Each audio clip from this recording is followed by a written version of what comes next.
live on Facebook, YouTube, Twitch, and blasttheradio.com. This is The Lowell Green Show. The number to call and be heard around the world is 613-413-2217. Or email Lowell at blasttheradio.com. And now, here is Lowell Green. Thank you, John. First of all, I want to thank all of you, and there were many, who have written to support my attempts to get the McCrae Museum in Guelph to loan those McCrae medals to us here at the National War National War Museum. Got a lot of response, and John, you have even more this morning, apparently. Yep. What time did I email you this morning? 11 o'clock, and we've got at least another dozen or so that have come in since then. So, that's great. So, yeah, great response. We're compiling them all, and we'll fire them off. I talked with the Guelph Museum this morning, although I must confess that the woman with whom I spoke didn't seem, well, too clued in about anything. But anyway. So let's put her at work at a museum. Okay. So, but she did raise one issue, which I have to check. She said she wasn't sure if where they're going to loan them to Ottawa or to anyone. It required the approval of the McCrae family. There are still very active members of the McCrae family out there. I doubt very much if they have any authority. I mean, somebody got $400,000 for these. And they're legally owned by someone else. But I'm checking this out. We have to be very careful here. All right. So that's what I'm doing. I'm checking out to see what legal ramifications, if any, might be involved. And I am going to put together all of your comments. And as I say, there are many. Thank you very much. And I will make a presentation to the Guelph Museum. I have as yet to contact the museum here in Ottawa, although I have in the past contacted them. But I think I'll expend my efforts at first with the Guelph Museum, just to let them know that there are a lot of people who think it wouldn't be a bad idea. And by the way, I'm raising this issue. I thought it was pretty clever of me, to be honest with you, to remember that the Chinese, with whom we are not great friends, loan us the panda bears, and didn't seem to have any trouble. So I'm going to repeat this, that if China can loan us panda bears, surely the Guelph Museum can loan the Ottawa Museum a few medals for a few months. So that's where it is, folks. Keep the written notifications coming in. As I say, I'm compiling them all, and some very good ones there. Some very rational thoughts as to why it would be a good idea to have those medals here in Ottawa. Yeah, I guess number one is it would make them available to a much larger audience. Excuse me. On a different issue entirely, I have a question for you. And I'm going to forward all of your replies. I used to do this quite frequently at CFRA, and we often had some very positive results because of it. So the question is, should the province, Doug Ford, impose a judicial inquiry into the light rail fiasco here in Ottawa? I'd like your response to that. I have some thoughts myself. And as I say, I'm going to compile all of your thoughts, and I will send them off to the Ford. And I know that the Doug Ford and the Premier's office right now is having a very close look at this idea. And they're probably waiting to see what sort of support they might get. So you can either support it or be opposed to it, whatever. As you know, the majority of City Council, very small majority, I was quite surprised, voted not to hold a judicial inquiry. But Ford has indicated that because at least $600 million of provincial money is involved here, that he may very well go ahead and require such an inquiry. I mean, he has a responsibility, and several of you people have pointed this out. I mean, he has a responsibility to not only the taxpayers' money here in Ottawa, but provincial taxpayers. And, you know, as I say, there's a lot of money. In fact, we're going to be coming to the province for even more money. We'll ask the province in the end for well over $1 billion. So I think that Doug Ford has every right to at least examine the possibility of having some sort of inquiry. What's your view on this? What do you want Doug Ford to do? Let me know. I will forward your response on to Doug Ford. I've done this several times, and he has responded every time. He's very appreciative. He's very keen to hear what people have to say. Some counselors oppose the judicial inquiry because they say it would cost too much. And some of them are saying, oh, $25 million. I don't know where they get the figures. It would obviously cost a few dollars. There's no question about it. They also believe that such an inquiry would take too long.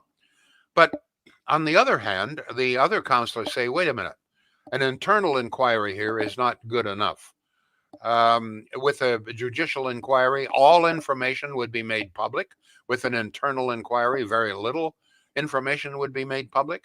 In a judicial inquiry, people could be subpoenaed, be compelled to testify, et cetera, et cetera. So that's where it is. No question it would cost some money.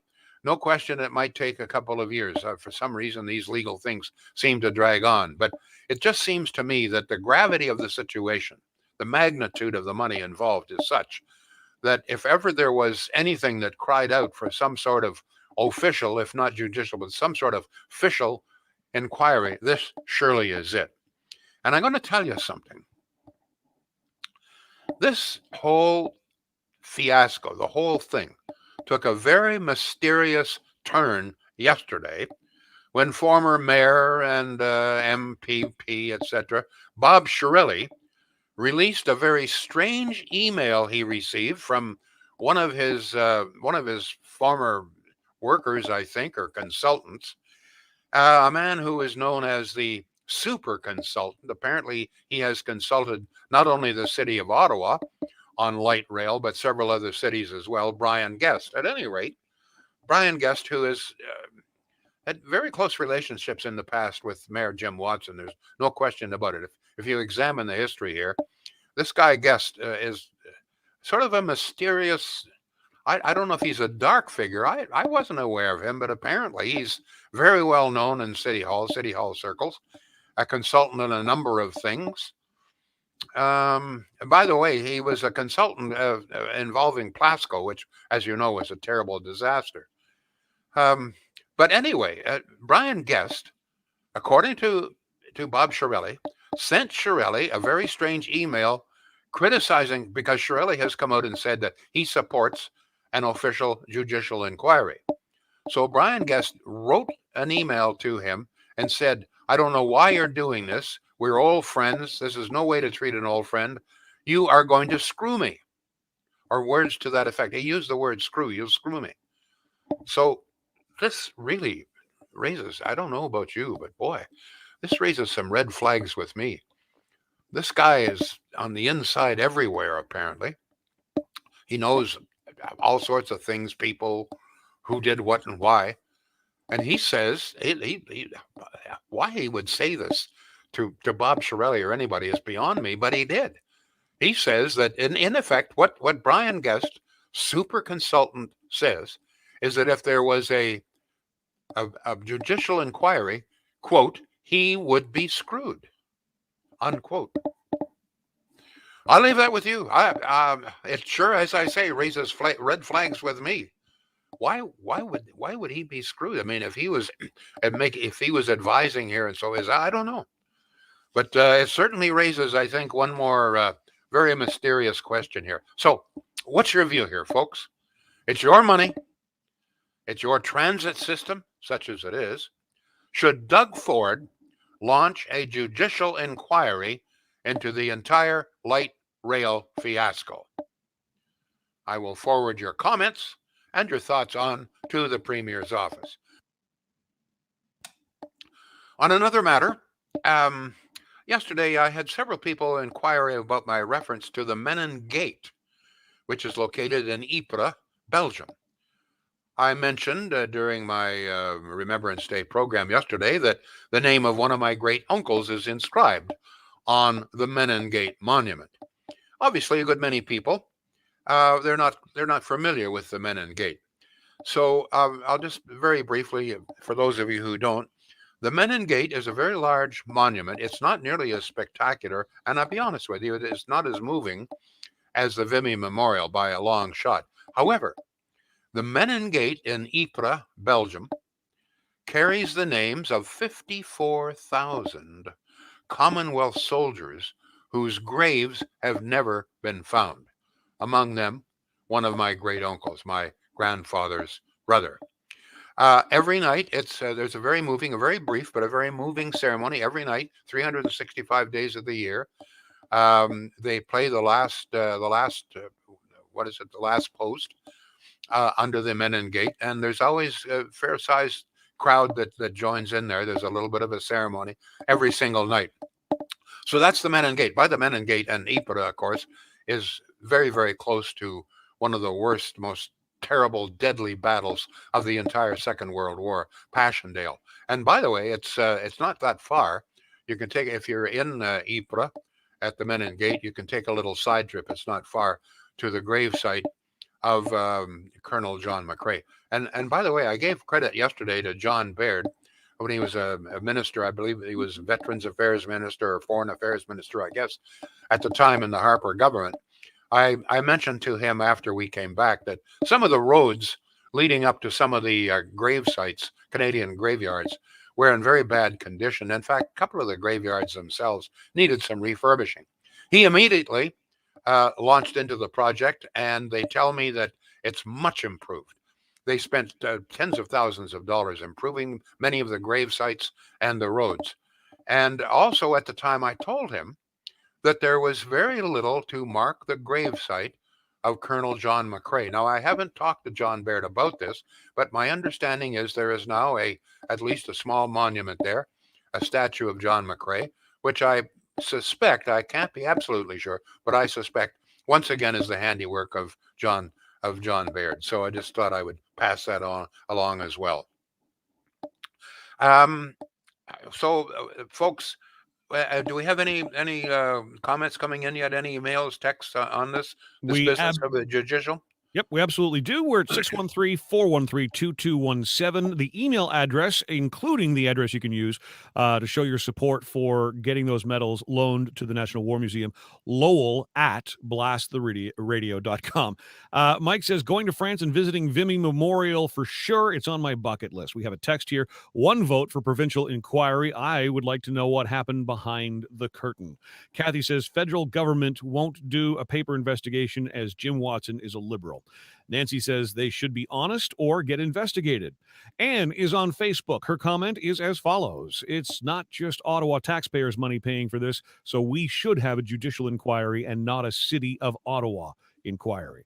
Julie is on board with us at twitch.tv/blasttheradio. She says, I think the provincial and federal government should get involved because they both put money in for this LRT. So they should police the situation for taxpayers at the very least. Some of the other comments we've got. Oh, go ahead, Lowell. Yep. Well, I was just going to say, actually, those letter writers are absolutely right. There's federal, provincial, and municipal money. In fact, when you stop and think about it, I mean, there's only one taxpayer. Every morning when you get up and look in the mirror, as you're brushing your teeth, you're looking at the only taxpayer. So whether we pay it through the provincial, federal, or municipal, we're the ones who are paying. So we're paying at all 3 levels, folks. They sometimes fool us, or we allow ourselves to be fooled. Say, oh, well, it's provincial money. Well, provincial money is your money too. There's only one taxpayer, and you're it. Okay, whether the money comes out of your federal pocket, your provincial pocket, or your municipal pocket, or some other pocket, it's coming out of your pocket. Believe me, there are no other pockets out there. Sadly. Go ahead, John, please. Back to Facebook for a comment from Chris, who's watching us. Thank you, Chris. I'm very sensitive about where my tax dollars go.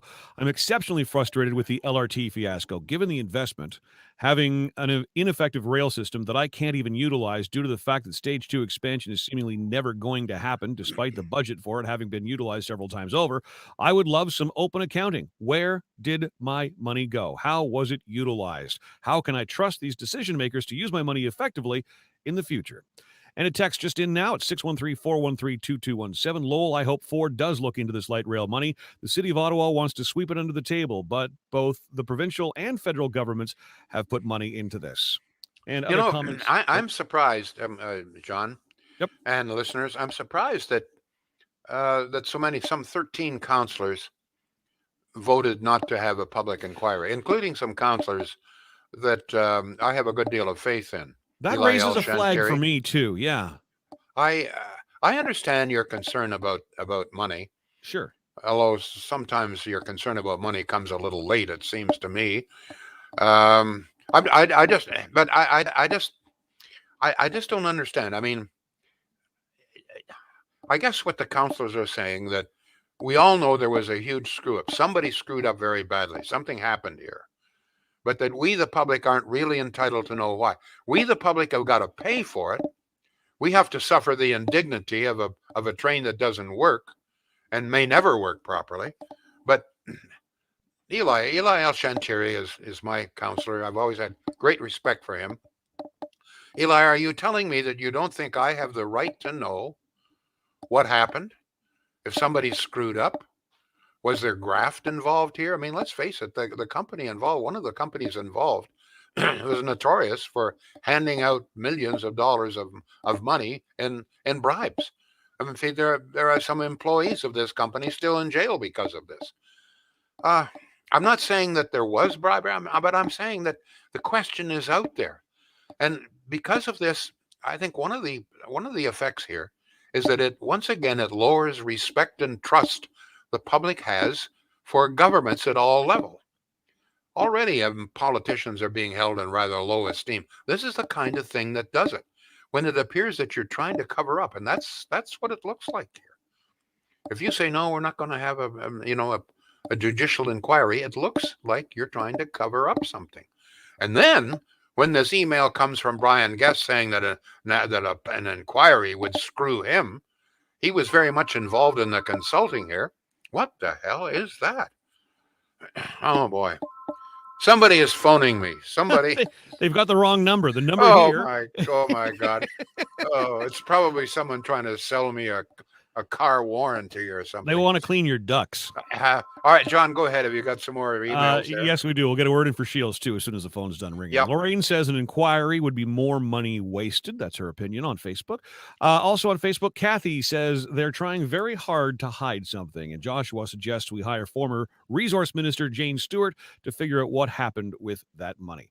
Earlier, Sean said, interesting that you would say they need permission from the family. I'm a collector of militia and have sets of medals from various people who served and don't need permission to display them.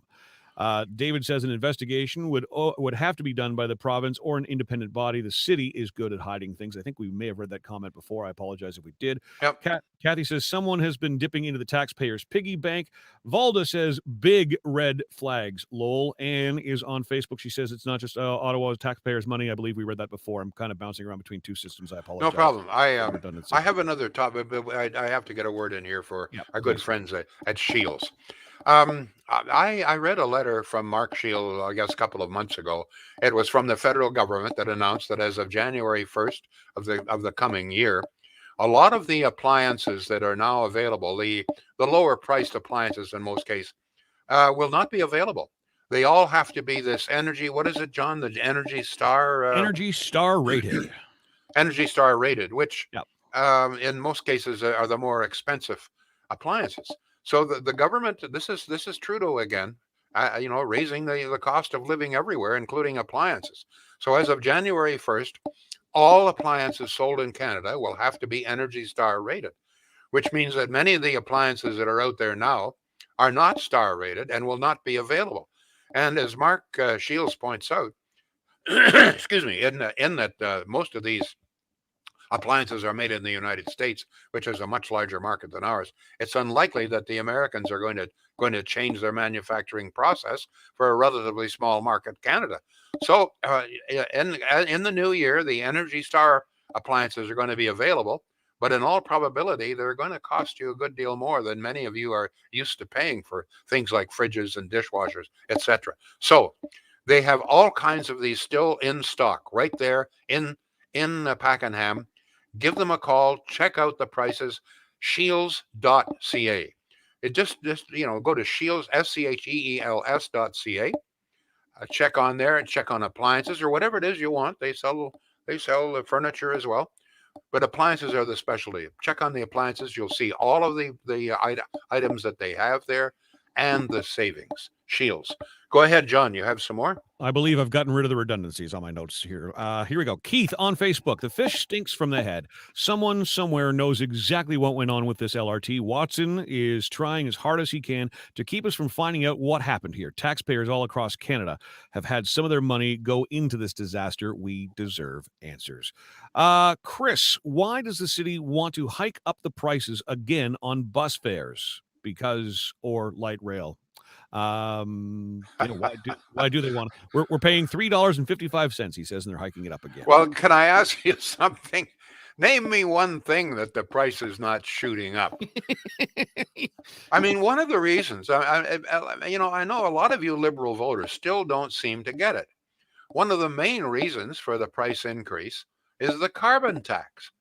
The carbon tax applies not only to your car and your truck and your SUV, it applies to the fuel that is burned in very, to make electricity, for example. I mean, the price of everything is going up, and including the cost of transportation, it's going up.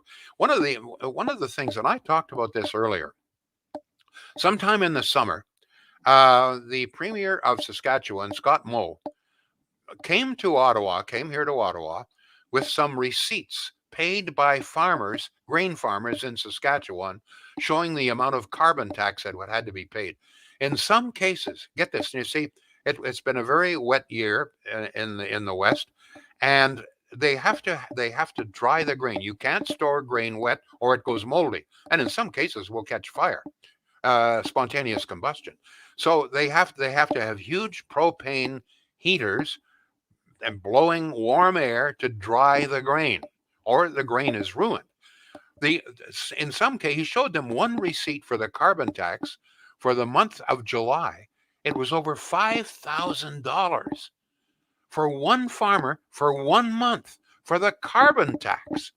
Many other receipts were $3,000 and $4,000. Even small farmers were paying $2,000 a month in carbon tax. This is a fee that they've never had to pay before. Somehow or other, that's got to be reflected, and it's reflected even in the cost of beef, because much of this grain is grown and is consumed by beef cattle, etc., and dairy cattle, etc., etc.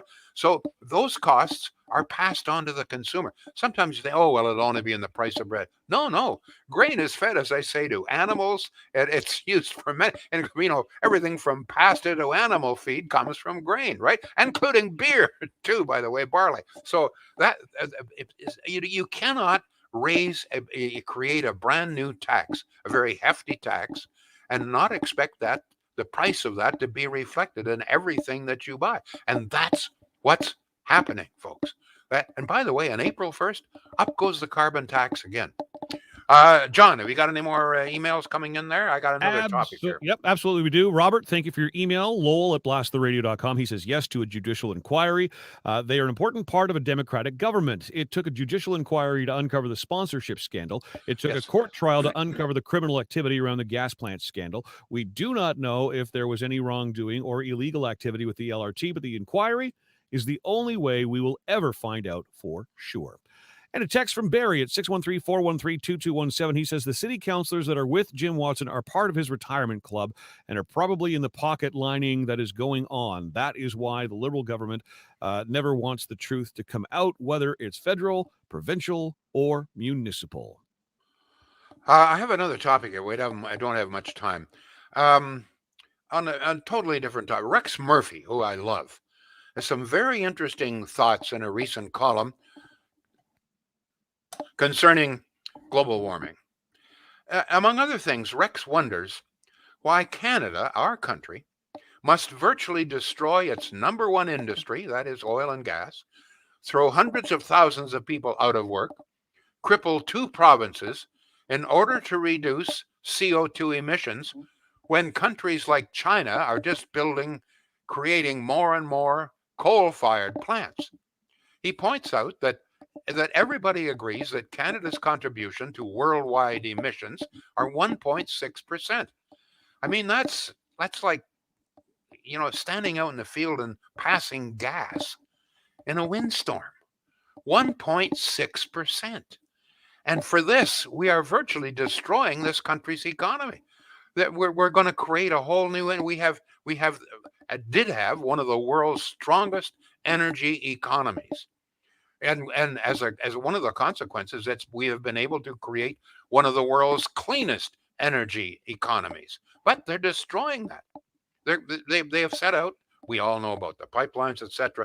So what Rex Murphy is saying is, look, there may be some change in the climate. He's not denying that, but he says, don't you think this is a little bit of overkill?